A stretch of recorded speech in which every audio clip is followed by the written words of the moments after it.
अगर अंतरिक्ष में कोई पत्थर अचानक अपना रास्ता बदल ले तो वो पत्थर नहीं होता। और नासा ने जिस चीज़ को सालों तक एक नॉर्मल स्पेस रॉक कहा, आज वही चीज़ ऐसा बर्ताव कर रही है जैसा कोई मशीन करती है। इसका नाम है 3I एटलस। ये वीडियो एलियंस पर विश्वास करने वालों के लिए नहीं है। ये वीडियो नासा के अपने डेटा साइंटिस्ट के अपने शब्दों और उन सवालों पर आधारित है जिनका जवाब आज तक किसी ने सीधे नहीं दिया। और अगर आप इसे आखिर तक देखते हैं तो हो सकता है कि आप फिर कभी अंतरिक्ष को पहले जैसा न देख पाए। 3I एटलस को पहली बार एटलस टेलीस्कोप सिस्टम ने डिटेक्ट किया। एटलस मतलब asteroid terrestrial impact last alert system, यानी वो सिस्टम जो सिर्फ एक काम के लिए बना है, खतरों को पहचानने के लिए। शुरुआत में साइंटिस्ट ने इसे एक इंटरस्टेलर ऑब्जेक्ट माना था, मतलब ऐसी चीज जो किसी और सोलर सिस्टम से आई हो, एक बेजान पत्थर, एक कॉस्मिक ट्रैवलर। लेकिन यहीं पर सबसे पहली गलती हुई, क्योंकि अंतरिक्ष में पत्थर चलते हैं लेकिन फैसले नहीं लेते। लेकिन 3I एटलस चल नहीं रहा था, ये नेविगेट कर रहा था। अंतरिक्ष में कोई भी ऑब्जेक्ट ग्रेविटी के नियमों के हिसाब से चलता है। ग्रह खींचते हैं, सूरज नियंत्रित करता है, सब कुछ गणितीय होता है। साइंटिस्ट फ्यूचर में भी बता सकते हैं कि कोई एस्टेरॉयड 10 साल बाद कहाँ होगा, लेकिन 3I एटलस ने ये नियम तोड़ दिए। इसका ट्रेजेक्टरी धीरे धीरे बदलने लगा। ना कोई टक्कर, ना कोई पास का ग्रह, ना कोई एक्सप्लोजन, फिर भी रास्ता बदल रहा था। अब सवाल ये नहीं था कि ये क्या है, सवाल ये था ये ऐसा क्यों कर रहा है। अब आप कहेंगे, अरे ये तो धूमकेतु होगा। धूमकेतु भी तो सूरज के पास आकर गैस छोड़ते हैं और रास्ता बदलते हैं। हाँ बिल्कुल, लेकिन यहीं पर आती है सबसे बड़ी अटपटा बात।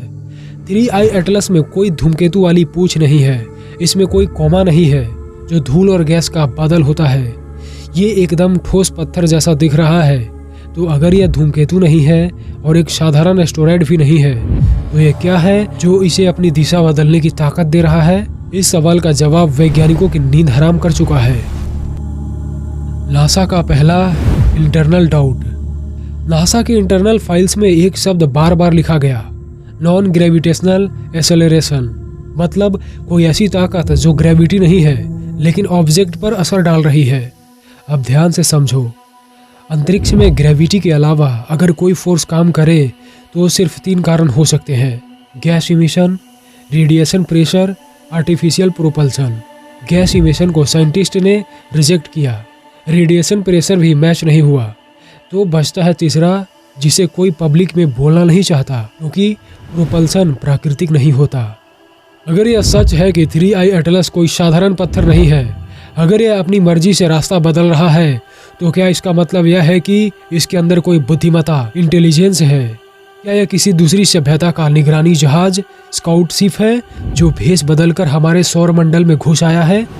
सोचिए, एक ऐसी सभ्यता जिसने अपने जहाज़ों को इस तरह से डिजाइन किया है कि वे पूरी तरह से प्राकृतिक दिखे, ताकि कोई उन पर शक न करे और वे हमें करीब से देख सके।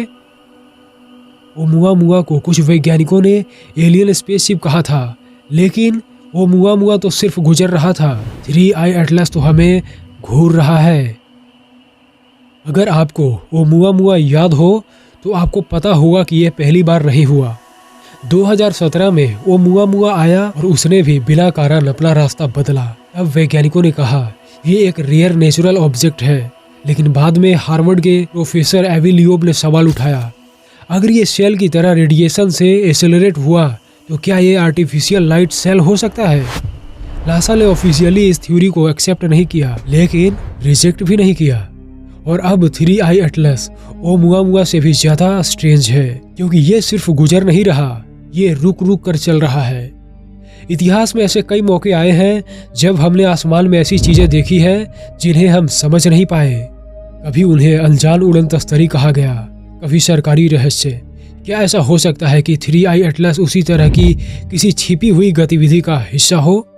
क्या ये कोई ऐसा मलबा है जो जानबूझकर हमसे छिपाया जा रहा है, या फिर क्या ये ऐसी तकनीक का सबूत है जिसे देखकर हम आज भी सदमे में हैं?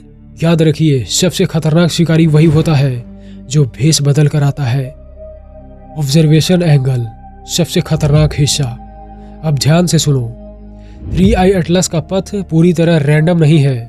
ये उन रीजन से गुजर रहा है जहां बड़े ग्रह मौजूद हैं, एस्टेरॉयड बेल्ट्स हैं और अर्थ की ऑर्बिटल विसिनिटी है।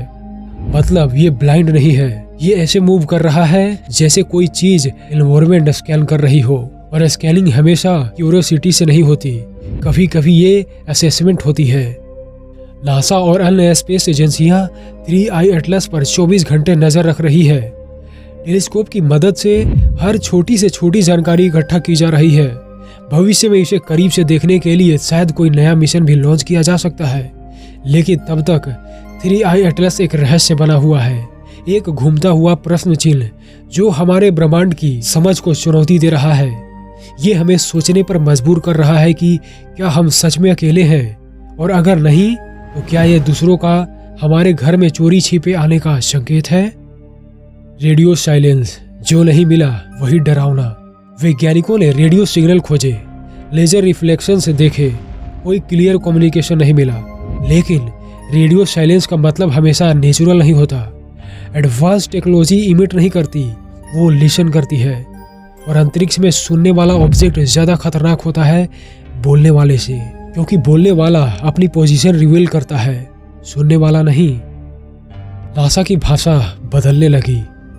शुरू में नासा बोला it's a natural interstellar object, फिर बोला we are studying unusual properties, और बाद में we cannot rule out all possibilities. अब सोचो, जब नासा पॉसिबिलिटीज ओपन छोड़ देता है, वो इसलिए नहीं कि पॉसिबिलिटीज हार्मलेस है, बल्कि इसलिए कि वो असहज है। सरकारें झूठ नहीं बोलती, वो अधूरी सच्चाई बोलती है। अगर ये पत्थर नहीं है तो फिर क्या?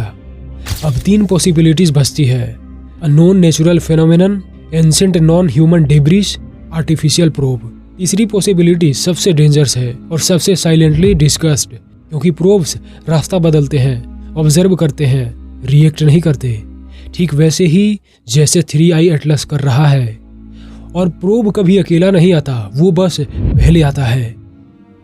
अर्थ को लेकर सबसे डरावनी बात, 3I एटलस अर्थ की तरफ नहीं आ रहा, लेकिन अर्थ को इग्नोर भी नहीं कर रहा। ये बिहेवियर मिलिट्री लैंग्वेज में कहलाता है रिकोनेसेंस, मतलब पहले देखो फिर तय करो कि जरूरत क्या है। यह हमेशा एक्शन से पहले होती है।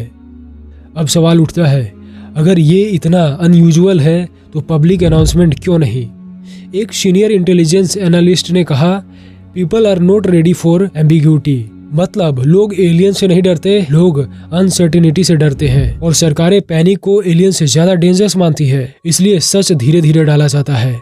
ध्यान दीजिए, जिस हफ्ते 3I एटलस पर साइंटिफिक पेपर आया, उसी हफ्ते global conflict, celebrity scandal, viral news science पीछे चली गई। कोइंसिडेंस या अटेंशन मैनेजमेंट? सबसे खतरनाक थ्योरी। अब आखिरी पॉसिबिलिटी सुनिए।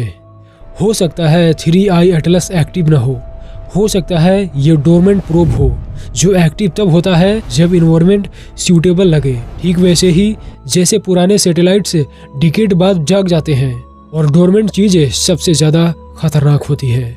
मैं ये नहीं कह रहा कि 3I एटलस एलियन शिप है, मैं ये भी नहीं कह रहा कि खतरा अभी है, लेकिन इतना जरूर कह रहा हूँ कि ये सिर्फ पत्थर जैसा बर्ताव नहीं कर रहा।